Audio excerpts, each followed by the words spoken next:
This is China Crossroads, China experts on the ground in Shanghai. My name is Frank Tsai. You might know that I'm the organizer of the largest public lecture series in Shanghai, China Crossroads. That's 600 talks over 13 years. And finally, we're going online so that all of you abroad can see some of the content that we host in Shanghai. This YouTube channel will be different from everything else you see because we're only hosting people with deep experience in China. That's different from YouTube. It's different from all the media you see of these talking heads abroad. Only experts here with deep experience. Really happy to be welcoming my co-host Sven Agton, the author of several business books on China and also a prominent business person here in Shanghai. And very, very happy to be welcoming Han Lin, who has spoken for us 4 times before. These are live in-person events. He is the country head of the Asia Group based in Washington, D.C., also professor of finance at NYU Shanghai, and was for many years the deputy general manager at Wells Fargo China, and also a board member of the American Chamber of Commerce in Shanghai. So thanks, Han, for joining us. And we'll just kick off the questions. So as part of the American Chamber in Shanghai, you had recently gone to Washington, D.C. to talk to the elites there, the business and political figures. Really interested in trying to get your insights about what you learned. What do they think about China, and were there any ways you think that they were kind of misconceived about China? So, Frank, first of all, thank you very much for having me on the program. And that's a very good question. Just to give you some background, the American Chamber of Commerce is one of the largest membership organizations for corporates operating in China. And one of the key objectives is to provide additional insight, information to both multinational corporates to help them succeed in China, but also a critical role is to engage with U.S. government policymakers, to share with them what's happening on the ground, and to hopefully help to shape some of the policy narratives that they develop over time. Basically, especially after the last several years of the COVID lockdown, they were very welcoming of us to be able to come and present with them what was happening on the ground in terms of data, performance, the changes in the market, so on and so forth. And this was a positive sign because despite the fact that oftentimes you'll hear various news about China, especially in the US media, oftentimes when you are not facing the camera, the policymakers tend to be much more substantive in their thinking. And so really what our job was to have more of a deeper understanding, to share with them what's happening on the ground, and in hopes that they understand or appreciate the idea that U.S. multinationals in China is good for the U.S. Who were some of the institutions you talked to? Well, the institutions that reached out to listen to us included the Commerce Department, U.S. Trade Representative, various folks from, for example, the National Security Council, State Department. These are all policy-making bodies that have an active interest in the broader U.S.-China relationship, and the very fact that they reached out to want to listen, we considered that very positive.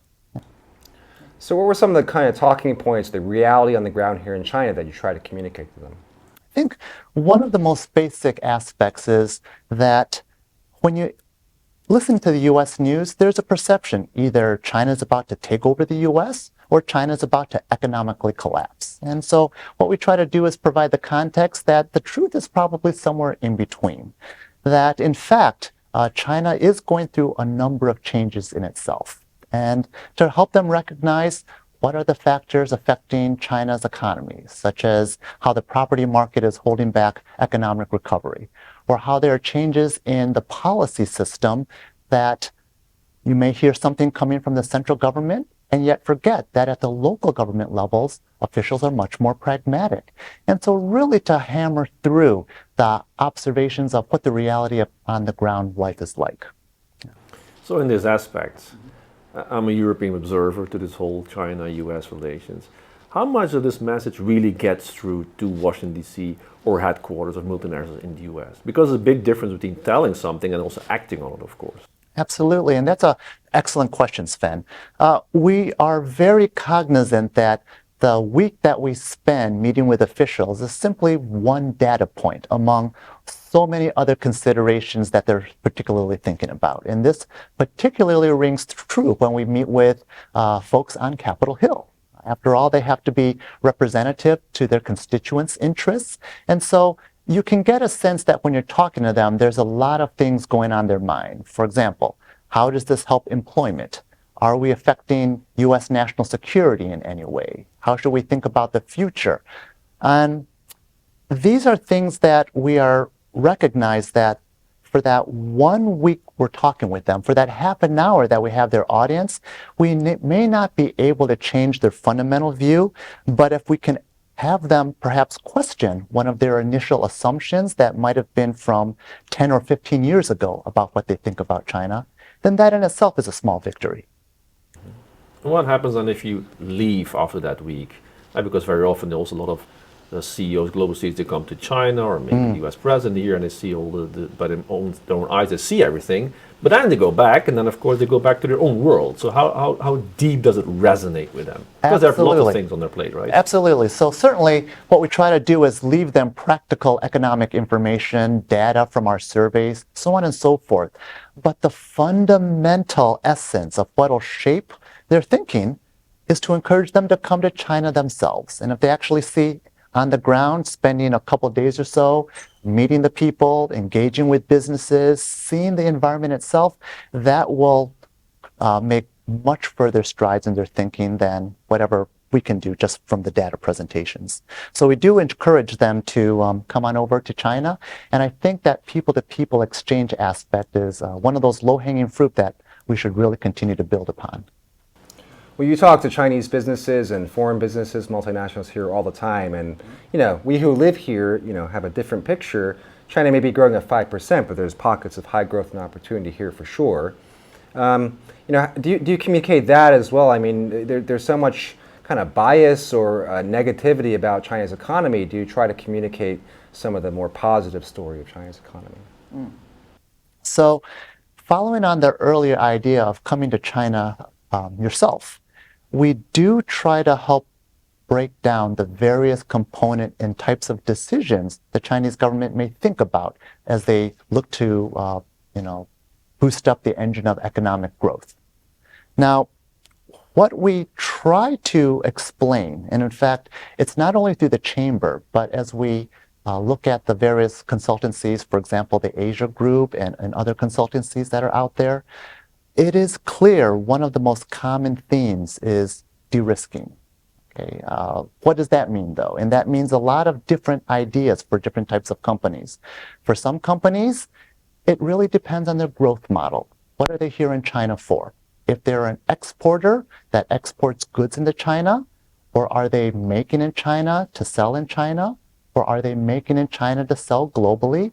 Depending on the type of business model, you will have a different type of outlook on China risk. So let me give you a simple example. If you are, say, in the pharmaceutical side and you're primarily exporting into China, well, it may come at some point a decision, how local do you want to go? How much of a R&D facility do you want to set up? How much of a factory do you want to set up so that you have closer visibility to changes in Chinese consumer preferences? And if at some point it makes sense that you do want to expand, then you have an example where coming into China, doubling down, setting up factories does make sense. But if, for example, you're already a large established company with multiple factories and multiple relationships around the world, then as you look at other opportunities across other nations, maybe it makes sense to start diversifying and moving some of your operations overseas. Maybe you'll do an analysis looking at the most valuable assets you have in China and the most vulnerable, and wherever there's a match between vulnerable and valuable, maybe decide to take some chips off the table. So it's very, very different. But what we do want to emphasize is, yes, geopolitical issues are an important issue, but they don't override the basic economic fundamentals is, for a business, do you actually make money? Do your customers pay on time? Do your suppliers actually supply you and deliver the quality goods you need when you need it? these are factors that will shape the direction of how a lot of companies think in China, and we think that they should continue to think like that going forward. Does this mean then that, I mean, they're talking about foreign companies leaving China. This is nothing new in essence. I mean, if you are in the business of high volume, low margins, textile and everything, they left 20 years ago to Vietnam. That's a very common thing. But now, of course, more companies are leaving also. That is because China is getting more high tech. It's more difficult to compete because you need to bring in much more skills and everything. Isn't that the general trend, and the geopolitical part is an add-on layer basically? But at the end of the day, I think, yeah, geopolitics is of course a very important thing. But the basic economics is the real reason why companies de-risk much more than before, because they see, well, there's difficult for us to be in China because of economical situation, because the Chinese are getting that stronger. Is that the real reason? Or is it really like, no, geopolitics is really different here, very difficult, we have to leave now, or we have to de-risk much more? Sven brings up a very good question, which, how do you weight the geopolitical aspects of your decision as to whether your business should expand or leave China? And that's a very important question. And if you were to ask me that question, let's say 10 years ago, I would say your weighting for geopolitical issues between US and China would be very small. Certainly in the last few years, it's really elevated in terms of prominence, and it hits hard specific sectors such as technology. But if you're in what we would call, let's say, non-controversial businesses, the food and beverages, basic technology, then your decisions to expand or to leave would probably be driven more by the economic changes going on in China, which, by the way, the Chinese economy has shifted in dramatic ways compared to the last several years. Now, the basic question is this: how often or how fast is it likely that the Chinese economy will pick up again and therefore most likely attract foreign investment? And at least when you listen to a lot of the discussion happening today, China's decision to add more stimulus into the market could very well depend on what happens in the US. Now, let me kind of break down into a very basic economic idea. So for those of you who didn't like economics earlier in school, it may not change your opinion going forward either. But the basic idea to keep in mind is this: capital always chases the highest yield. And what has certainly happened in the last few years is that in the US, to try to fight inflation, there's been an effort by the central bank to raise interest rates. Now, global is capital, and when you are a fund manager in another country, such as in China, and you start seeing that US dollar denominated assets have a higher interest rate, naturally, you might start moving money overseas out of China. Now, when you magnify this across many, many types of fund managers, you have an issue of what is called China capital outflows. And if too much of it happens at the same time, where too many fund managers are buying dollars by selling their renminbi, then it also has another effect called renminbi, which is the Chinese currency, a depreciation. And a depreciation of a currency can have a lot of impacts on a country. It can make your exports cheaper, but it can also make your imports more expensive. And so how you try to manage that volatility is a challenge for a lot of governments. But at the heart of a critical issue is this: China knows they have a lot of different ideas to stimulate the economy. Various fiscal measures, such as adding tax incentives or providing subsidies for businesses, or they could lower the cost of borrowing by lowering the interest rates. But if they do so too far, too fast, before US lowers their rates, then you have what is called a widening interest rate gap that triggers more capital outflows, which is a situation that China doesn't want to have to deal with yet. So these types of factors, how capital moves in and out of a country, they are relevant to US multinationals, because oftentimes you will wonder, is it better to keep my cash in China, or should I move it overseas? And so when you think about these types of basic economic elements, yes, geopolitics is very important, but you can't ignore the day-to-day changes of just economic policies and how capital moves in and out. Yeah, it's important to know the fundamentals, and political and security risk is on top of that. But don't you think there's also kind of a rational fear, too, of putting money in China or expanding or investing here. I hear a lot of foreign executives say, well, if we come here, then we'll be monitored, or there's the whole series of investigations of quote-unquote American consulting firms here. What have you been saying to foreign executives about that kind of risk? That's actually an excellent question, because let me give you kind of an example story. When we had a chance to meet with one of the U.S. government offices in the U.S., a very interesting question was asked of us when we asked them first when they planned to visit China. The question we got back was, well, before we answer your question, let me ask you this question. What do you think has changed between U.S. and China from 2015 until today? And then the official went to answer the question as follows. Probably what I have seen the most was that there is an elevation of security and military issues above that of economic and trade issues, at least in terms of importance. Now, that is an interesting observation because it gives you a sense what the U.S. is thinking about. But that's actually no different than what China is also thinking about as well. Certainly in the last several years, we've seen the elevation of security over economic issues as well. Now, one of the things that is not always clear to the U.S. is that when they take a look at economic growth and security issues, they see them as opposites, that if you have an improvement in one, it's at the detriment of the other. But in China, there is no such contradiction. Basically, the idea of strong security is what enables economic growth. So it's a very different mindset, a very different premise when you think about the tensions between security and the economy. So certainly in the last few years, there has been an elevation of various, shall I say, policies put in place related to counter-espionage law, related to anti-graft investigations, related to a stronger ideological education process, thinking behind strengthening the data security law so that you minimize cross-border data transfers. This quartet of security-related policies in place, these are actually relevant to businesses because what the immediate implication is for multinationals coming in is that they're going to be encouraged to increasingly localize their businesses.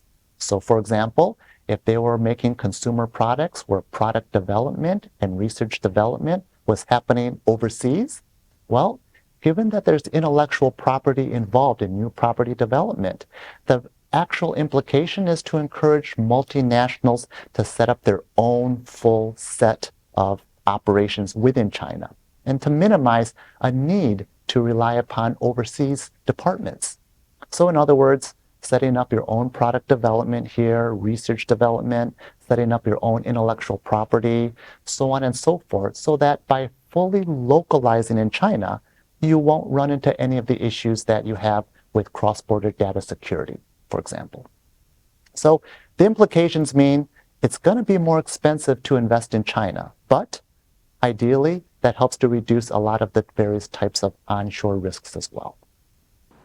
Does this then also make American businesses say, we double down on China, we know what has to be on the future, or they're saying this is really getting way too complicated, we can't do this anymore? So for different types of businesses, Ben, you are absolutely right and you hit on the right word, which is doing business in China has become more complex. Now, oftentimes you will see, rightfully, that China knows that a key enabler of their economic recovery also benefits from foreign direct investment. So you see two discussions happening. On one hand, you see the China government putting on a charm offensive, where they are welcoming foreign direct investment, welcoming CEOs to come and visit. And you see a lot of this play out in key China forums, such as the China Development Forum. And you see this with more officials going overseas, such as President Xi Jinping during the recent visit at APEC, held in San Francisco this past November. So there's that element going on, and yet nobody should mistake the fact that the security-related issues will continue to be prominent going forward. We don't know exactly the entire shape of what things will look like, but they will add on an additional cost of doing business in China. So as businesses start deciding whether their return on capital is able to exceed their cost of capital, well, that calculus is going to be a little bit more complex. If we go back to that APEC meeting in San Francisco, it was a long preparation, a lot of work in it, very clearly discussed, we're going to discuss this, we're not going to discuss that. Yeah. And then you had a meeting between Xi Jinping and President Biden, so it was all good. On the other hand, then there was this famous speech of President Xi Jinping for some business leaders in San Francisco, and he received a standing ovation. To me, it was, as a European, quite mesmerizing. So what does that tell about the US business community attitudes towards China? And what are they signaling actually towards China? Because President Biden might say this, but then he gets a standing ovation. Was it courtesy? Was it like, yeah, we're all in China? What does that really mean there? Right. So that's an excellent question. The standing ovation that happened in San Francisco during the APEC conference. My own personal interpretation is this, is that when we take a look at diplomacy, we tend to think about it in terms of impersonal sweeps of history, driving countries to behave certain ways between each other. And sometimes we tend to miss the fact that diplomacy is oftentimes driven by personalities as well. There's a very human aspect to how leaders of countries interact with each other. And certainly what we saw during the COVID lockdown period, and even years before then, it wasn't very common that Chinese leaders actually, at a very senior level, made trips overseas. So the very fact that President Xi Jinping was able to come out and show a more human face was in many ways a relief from the very real perception that China is just a gargantuan economic machine juggernaut that will overtake all of global business. Well, I'll ask the final question and we'll wrap up, but I really like what you said about how national security is one thing, but it also incentivizes multinationals to localize more in China.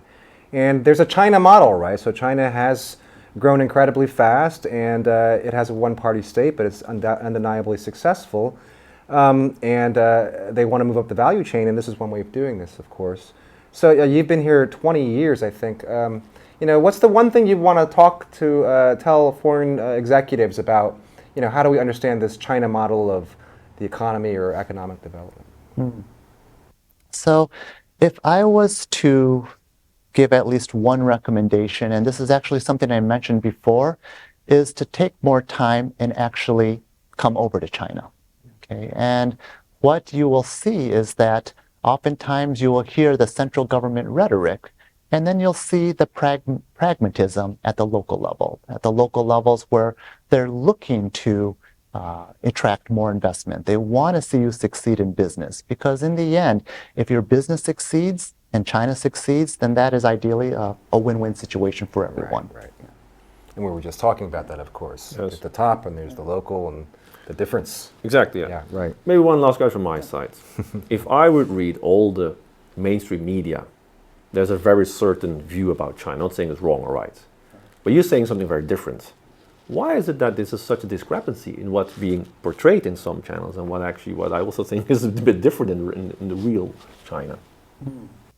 I think one time I was sitting in the airport, and a Chinese man was sitting next to me, and he was reading, I believe, one of the major US media papers. And he had actually spent some time studying in the US. And he basically turned around and he asked me, so when do you think the US is about to collapse? And his argument was, you take a look at the dysfunction in the government from his perspective, you see the cultural identity wars, you see the shootings that go on. In his mind, the US is about to face imminent collapse.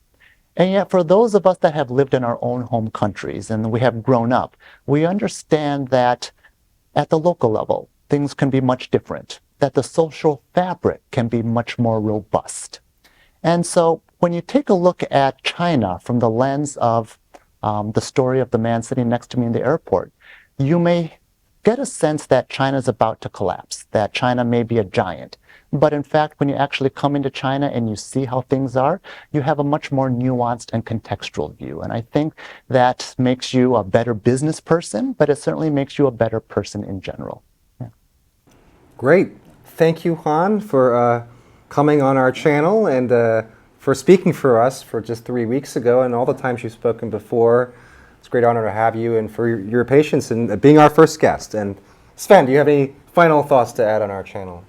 No, I think it's really good and very nice to have you here. I think it's very nice to have some different perspectives on the whole situation currently.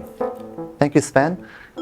Thank you so much. And Frank, it's always a pleasure to be both on this show as well as all of your excellent Crossroads talks. Thanks, Han. Yeah.